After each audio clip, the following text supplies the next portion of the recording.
आज हम लोग ट्रिग्नोमेट्रिक फंक्शन के कुछ इंटीग्रेशन करेंगे।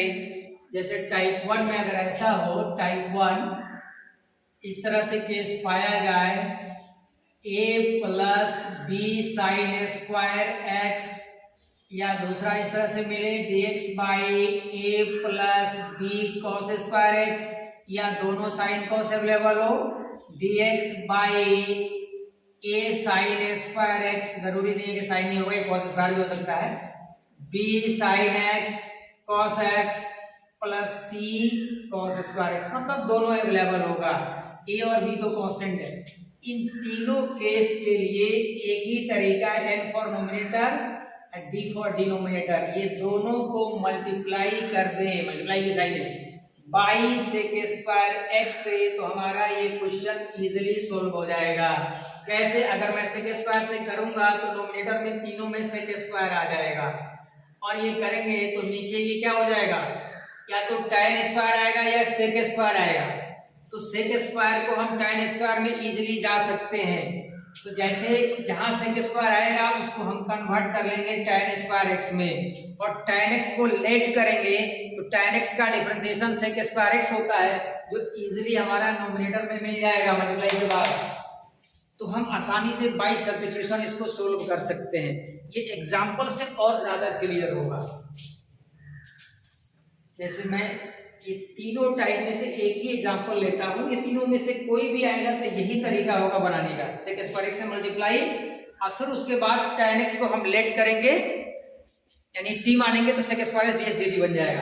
अब जैसे मैं क्वेश्चन ले लेता हूं, dx बाई 1 प्लस 3 कुछ भी ले लें cos स्क्वायर x, तो अगर मैं इनको मल्टीप्लाई कर दूं नोमिनेटर एंड डिनोमिनेटर को, ये ऊपर हो जाएगा सेक स्क्वायर एक्स, और ये नीचे हो जाएगा, ये मल्टीप्लाई होगा ये भी, तो सेक स्क्वायर एक्स और ये cos square into sec square, ये 1 हो जाएगा यानी 3। अब यहाँ पे ध्यान से देखें तो ये सेक स्क्वायर है, इसको tan बनाना है। मैं पहले ही बताया कि नीचे वाले जो भी सेक स्क्वायर आए उनको आप इजीली कन्वर्ट कर लें tan स्क्वायर के अंदर। जो 10th क्लास में फॉर्मूला पढ़ते थे sec square X minus tan square X, तो अगर इनको कन्वर्ट करें तो sec square X minus tan square X 1 होता है, तो यानी सेक स्क्वायर एक्स बराबर 1 प्लस tan स्क्वायर एक्स, यानी ये हो जाएगा tan स्क्वायर एक्स प्लस 1, यानी ये 4।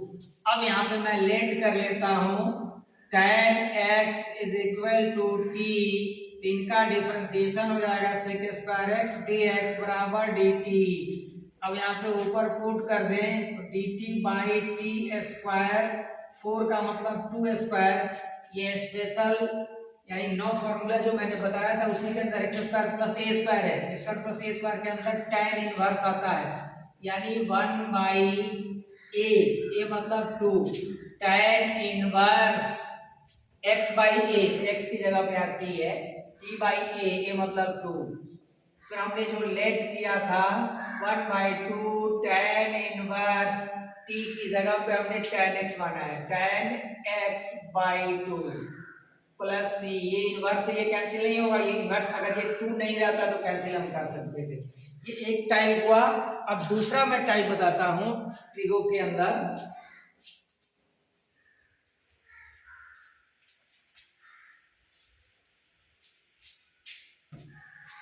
अब टाइप 2 ट्रिगो के अंदर देखिए, अगर हमारे पास ये आ जाए a plus B sine X, या a plus B cos X, ये आ जाए, या तीसरा आ जाए जिसमें दोनों अवेलेबल हो, dx by a plus B cos x plus c sine X, यानी बी सी तो कांस्टेंट है, ये तो आगे पीछे कोई भी, मतलब मेरा कहने का मतलब है a plus B sine X हो, a plus B cos X हो, a plus B cos X C sine X हो।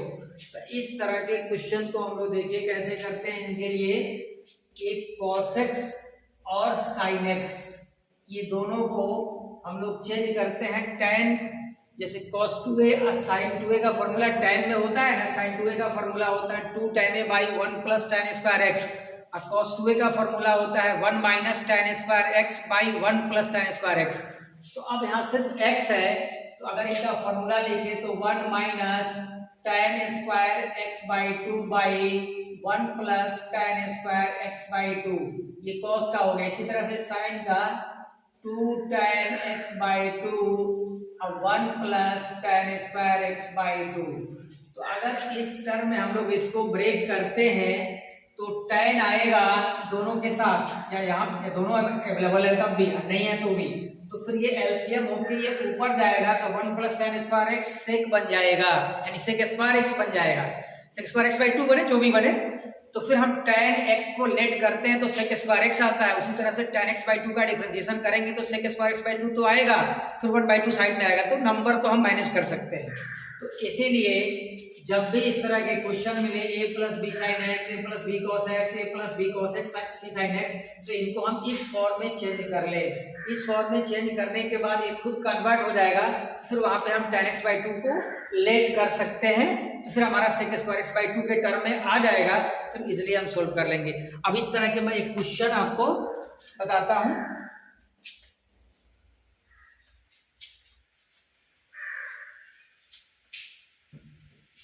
जैसे इमेजिन कीजिए कि हमारे पास ये 1 प्लस साइन एक्स और प्लस कॉस एक्स, मैं यही ले लेता हूं, मतलब यहाँ पे 2 साइन एक्स भी हो सकता है, 3 कॉस एक्स भी हो सकता है। हमने यहाँ पे 1 1 दोनों जगह रख दिया। तो अभी मैंने बताया कि a plus B cos X हो, a plus B sine X हो, या दोनों हो, a plus B cos X और c साइन एक्स, और बी सी तो कांस्टेंट है, a बी सी। इसके लिए मैंने बताया था दोनों को tan के टर्म में हम फॉर्मूला चेंज कर दें। तो अगर मैं इनको चेंज करता हूँ, ये 1 sin 2a का फॉर्मूला होता है 2 tan x by 1 plus tan square x, ये हो जाएगा 2 tan x by 1 plus tan square x by 2, ये बाई 2 रहेगा, x है तो x बाई 2। उसी तरह से cos को हम चेंज करेंगे तो ये हो जाएगा 1 minus tan square x by 2 और 1 plus tan square x by 2। तो अब ध्यान से हम लोग देखें, अगर ये एलसीएम होगा तो ये एलसीएम उठ के ऊपर जाएगा क्योंकि फ्रैक्शन के नीचे है। तो मैं एक काम करता हूँ, इनको एलसीएम लेकर लेकिन दिखाता हूँ ऊपर हूँ, ये हो जाएगा 1 plus tan square x by 2। जब ये एलसीएम था तो ये जाता है यहाँ पे, यानी 1 plus tan square x by 2, और ये आ जाता plus 2 tan x by 2 plus 1 minus tan square x by 2। मैंने डायरेक्ट लिखा, आप लोग शायद समझ गए होंगे कि ये जब मैंने एलसीएम लिया तो एलसीएम यानी dx बाई, फिर फ्रैक्शन के नीचे फ्रैक्शन आता तो ये ऊपर चला जाता, ये ऊपर मैंने लिख दिया और ये यहाँ आ गया है। जैसे आप लोग सिर्फ 6 क्लास में हम फ्रैक्शन का एडिशन करते थे।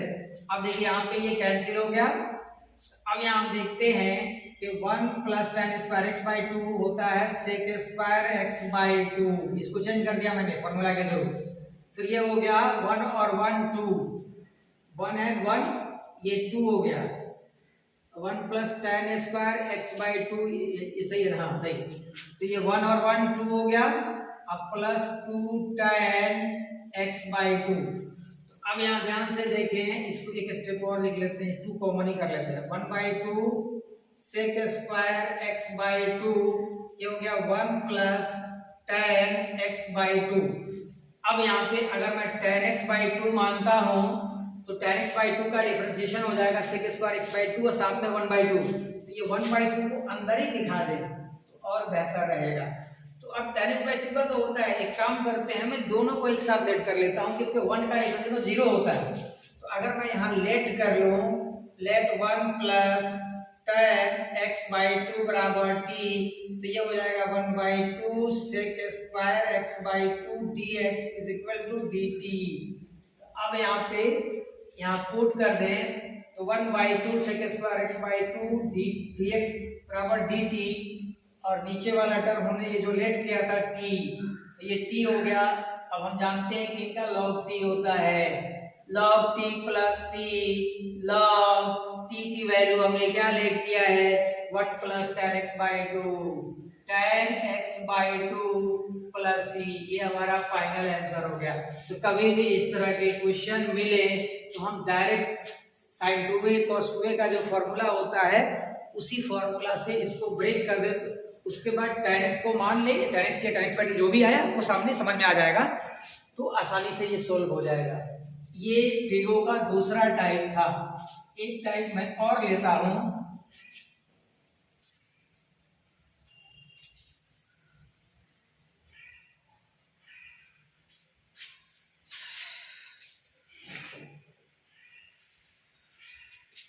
तीसरा टाइप अगर ऐसे हो a plus B cos x plus C sine X, और आपके जन्म में ये भी कि नीचे भी कॉस साइन हो, जैसे l plus M cos x plus N sine X, यानी तीनों यहाँ पे हो, यानी कांस्टेंट भी साइन भी कॉस भी, किसी किसी क्वेश्चन में कांस्टेंट रहेगा भी, कई क्वेश्चन कांस्टेंट नहीं भी रहेगा।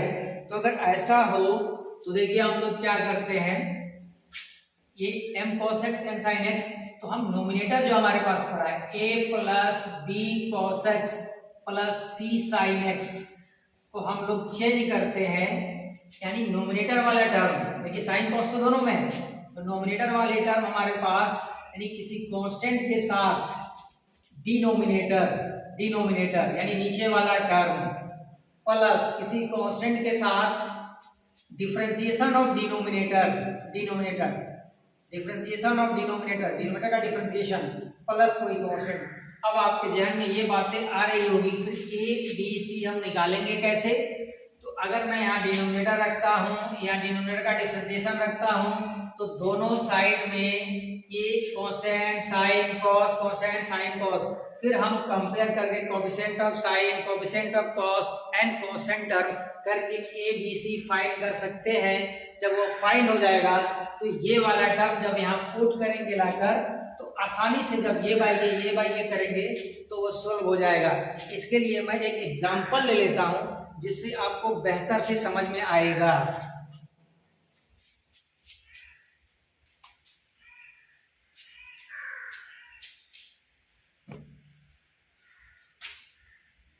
Three sine x plus 2 cos x, ये ले लेते हैं नोमिनेटर। डिनोमिनेटर में कुछ और सोच लेते हैं हम लोग, 3 cos x plus 2 sin x, इसी को चेंज कर देते हैं, यानी 3 cos x और 2 sin x, यानी यहाँ साइन और cos दोनों। तो मैंने अभी बताया कि इस तरह के क्वेश्चन क्योंकि इनका डिफरेंशिएशन मानेंगे तो cos का माइनस साइन होता है, -3 sin x होगा, जबकि वो नहीं है। तो अभी मैंने बताया कि जब cos साइन ऊपर भी हो, cos साइन नीचे भी हो, c हो नहीं हो, तो ऊपर वाला टर्म यानी नोमिनेटर वाले टर्म को 3 sin x plus 2 cos x हम इस तरह से लेट करते हैं कि कोई कांस्टेंट आ जाए और साथ में डिनोमिनेटर, तो डिनोमिनेटर का मतलब 3 cos x अब प्लस 2 sin x। फिर मैंने बताया कि b लिखकर डिफरेंशिएशन ऑफ डिनोमिनेटर, तो यहाँ मैं डायरेक्ट लिख देता हूँ differentiation of cos minus sine, यानी -3 sin x, फिर इनका डिफरेंशिएशन साइन का cos 2 cos x प्लस कोई कांस्टेंट मैंने बोला था कि इनको a b फिर यहाँ c ले लेते हैं। तो अब ध्यान से हम लोग अगर देखें तो कंपेयर करें यहाँ साइन का कोएफिशिएंट और कॉस का कोएफिशिएंट। अब मैं इनको मल्टीप्लाई नहीं करूंगा, आप लोग इतने समझदार हैं कि यहीं से समझ जाएंगे कि साइन का कोएफिशिएंट क्या है और कॉस का कोएफिशिएंट क्या है। कंपेयर, अब देखिए हम कंपेयर करने जा रहे हैं, compare the coefficient of cos x and sin x and constant term भी हम कंपेयर कर लेंगे, कांस्टेंट टर्म।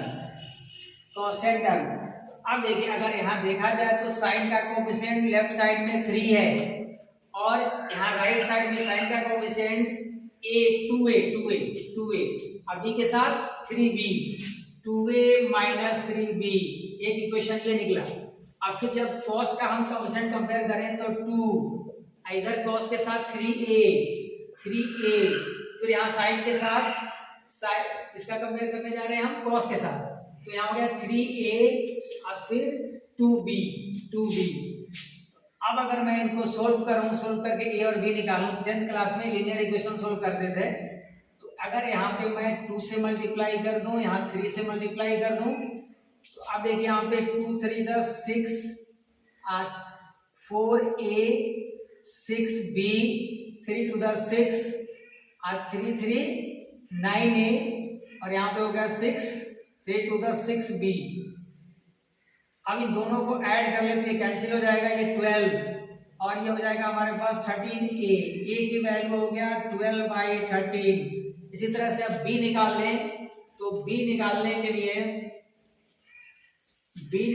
लिए यहाँ पे पुट कर दे 3, 2 × 12/13 माइनस 3b। अब इन 3b को लेके इधर आ जाते हैं, फिर 3b को लेके इधर आ गया, फिर इनको हम इधर भेज देंगे 24/13 माइनस 3। अब इसको सोल्व करें, 13 3 39, 24 माइनस 39 यानी माइनस 15/13। ये सोल्व मिला। b की वैल्यू हो गया 3 जाके डिवाइड हो जाएगा यानी माइनस 5/13। a और b हमने निकाल लिया। अब देखिए a और b हमने जब निकाल लिया, अब देखिए इनको हम कैसे सोल्व करेंगे। अब मैं इनको मिटाता हूँ, a और b को मैं रख लेता हूँ। a और b, a की वैल्यू ये है और b की वैल्यू ये है। अब मैं इसको इरेज करता हूँ। तो अब मैंने बताया था कि इनको हम क्या करेंगे, यानी इसी टर्म को मैंने लिखा था a इंटू डिनोमिनेटर। तो a हमारे पास 12/13 है, 12/13 और डिनोमिनेटर यानी 3 cos x plus 2 sin x। और फिर मैंने बोला था डिनोमिनेटर, और c मैंने आपको नहीं बताया, c यहाँ 0 हो जाएगा क्योंकि इसमें c खुद नहीं था, क्योंकि इधर c नहीं था, इधर c = 0 हो जाएगा। फिर b यहाँ पे हमारे पास हो गया, b की वैल्यू माइनस 5/13 और बोला था कि डिफरेंशिएशन ऑफ डिनोमिनेटर, तो यानी यहाँ पे हो गया 3 माइनस 3 sin x और ये हो गया 2 cos x। c का टर्म 0 था, यानी नोमिनेटर का टर्म हमने यहाँ करके निकाला ab। ये तो नोमिनेटर टर्म हो गया, नीचे फिर हो गया 3 cos x plus 2 sin x dx। अब अगर हम ध्यान से देखें, a b c हमने दोनों लिख दिया। c यहाँ पे 0 था, c क्योंकि लेफ्ट साइड में कुछ नहीं था, यानी नोमिनेटर की वैल्यू, तो c 0 था। अब देखिए यहाँ पे अगर इनको अलग करें, इनको अलग करें, अलग कर भी लेते हैं एक बार। 12/13 आएगा, 12/13 3 cos x plus 2 sin x by, ये दिस करेंगे, दिस बाई दिस, तो ये कट जाएगा, सिर्फ 12/13 dx यहाँ लिख देते हैं। और यहाँ सेकेंड टर्म के अंदर minus 5/13 this by this, minus 3 cos x plus 3 sin x plus 2 cos x by 3 cos x plus 2 sin x dx। अब इनको इंटीग्रेट अगर करें तो 12/13 dx का x माइनस 5/13, इसीलिए मैंने ऐसे अरेंज किया था, एक नोमिनेटर एक डिफरेंशिएशन ऑफ डिनोमिनेटर, यानी कांस्टेंट के साथ डिनोमिनेटर प्लस कांस्टेंट के साथ डिफरेंशिएशन ऑफ डिनोमिनेटर। तो इससे फायदा हुआ कि ये कट गया, ये इजीली निकल गया, और इनका डिफरेंशिएशन ऊपर पड़ा हुआ है, तो हम जानते हैं नीचे वाले टर्म का डिफरेंशिएशन अगर ऊपर पड़ा हो तो लॉग के साथ नीचे वाला टर्म आंसर होता है। मुझे लगता है आसानी से आप लोग समझ गए होंगे। कभी भी इस तरह के क्वेश्चन मिले तो डरना नहीं है, ये कांस्टेंट हो या ना हो, दोनों में भी हो सकता है। तो दोनों में होता तो क्या होता है, दो टर्म बढ़ता, जैसे हम मानते हैं तो अगला c होता है, फिर कांस्टेंट को कंपेयर करके a b c तीनों हम लोग निकालते, यानी compare the coefficient of cos, compare the coefficient of sin and compare the constant term. इस तरह से a b c निकाल के हम तीनों को अलग करके इजीली सोल्व कर सकते थे। Thank you.